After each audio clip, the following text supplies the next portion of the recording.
Hello Aquarius, Sun, Moon, Rising, and Venus signs. Kamusta kayo? Sana po ay nasa mabuti kayong kalagayan. Welcome back po sa Star Tarot. At kung bago kayo dito, welcome din po kayo. Please subscribe, like, share my videos, and leave me a comment kung nakaresonate po kayo. Thank you. So first message ninyo, we have circuitous route and perception. Ayan. So siguro, ang iba sa inyo rito, maybe you are going to change your perception now since we have number 5 dito. So, number 5 resonates with change. Kaya po pwedeng meron ditong magbabago, no? And particularly, siguro yung perception ninyo. No? Po pwedeng perception ninyo ito in general life, or maybe perception ninyo in just some areas of life. Kasi maaring marirealize ninyo sa ngayon na kailangan ng baguhin ito.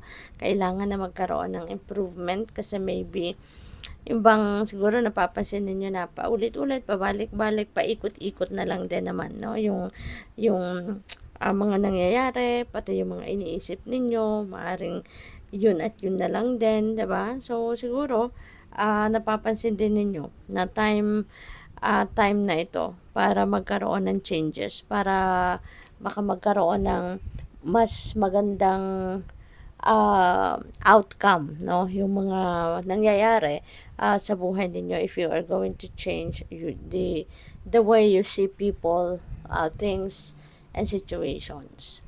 So, we have the sacred union, merong partnership, na maaring this is a romantic relationship.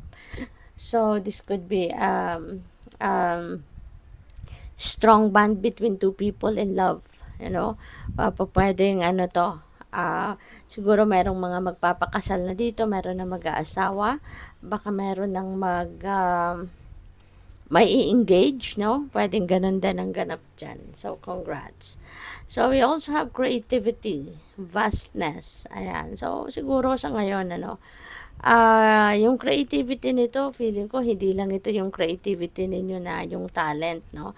But, feeling ko dito yung creativity na to is also refers to creative ideas, no? Na maaaring lumabas, maaring you are going to come up with creative ideas, maybe creative solutions, 'di ba? Kung meron kayong mga problema na na kailangang harapin, maybe ganun ang ganap diyan, no? And siguro maiisip din ninyo 'yan, magkaka-idea din kayo na gamitin, no, ang ibang pamamaraan naman or ibang klase naman ng pag-approach sa buhay, ibang klaseng approach naman sa kunyari, sa pagharap sa hamon ng buhay, sa mga problema, yung mga ganon. Kasi maybe you are going to see, a wide array of different opportunities around you. Baka meron din dito mga iba't ibang klaseng bagong mga pangyayari sa paligid ninyo that will inspire you, 'di ba? Na magkaroon ng ibang approach naman sa pagharap sa hamon ng buhay. So, yun ang napipick up ko dyan. So, tignan natin kung ano pa ang mga messages para kay Aquarius.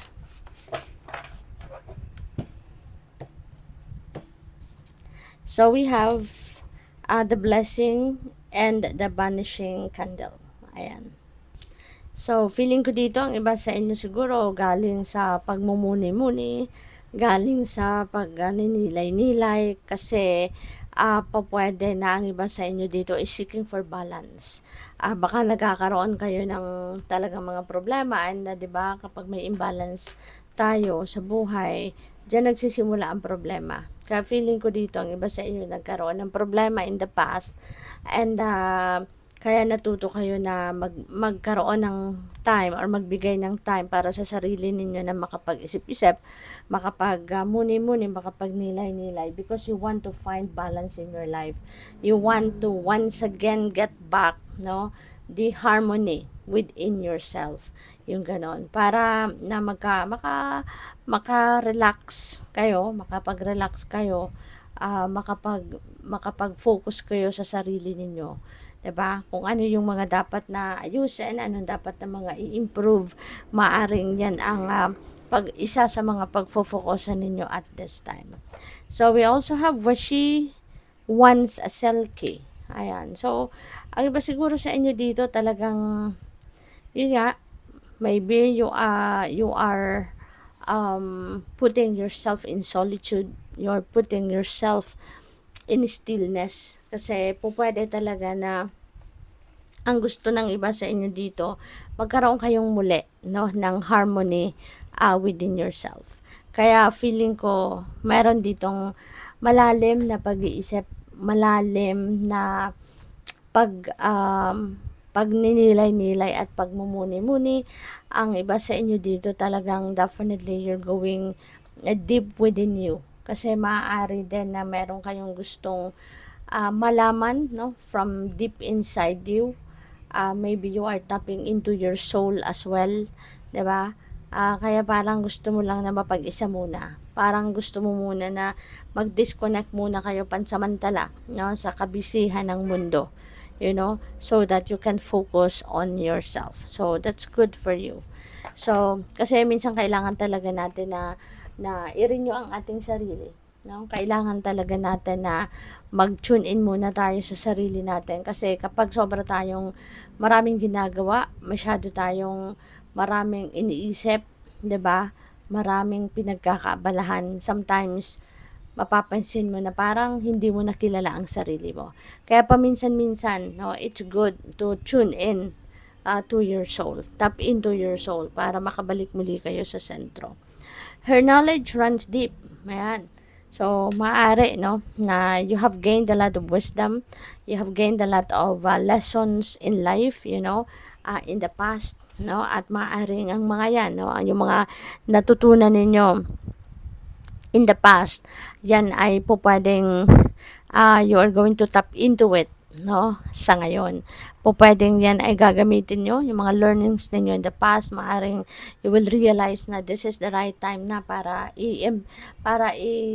i-apply mo sa buhay mo, sa mga pangyayari sa buhay mo sa ngayon, ang mga natutunan mo in the past, or ang iba din sa inyo rito, maybe you are going to focus on expanding your knowledge. Baka, let's say for example, marami na kayong alam sa buhay, marami na kayong academic knowledge na nakuha, and practical, 'di ba? Mga practical mong natutunan sa buhay, but maybe para sa iyo it's not enough, 'di ba? Kaya maaaring ang iba sa inyo patuloy na mag-aaral, patuloy na tawag dito, patuloy na gusto mong matuto pa ng mas marami pang bagay. O pwedeng meron ditong babalik sa school, o pwedeng merong, alam mo yun, magre-research on your own, 'di ba? Magbabasa ng libro para kung ano man ang gusto mong matutunan, no? So, good luck sa'yo. Thank you for watching. Love and light. Namaste.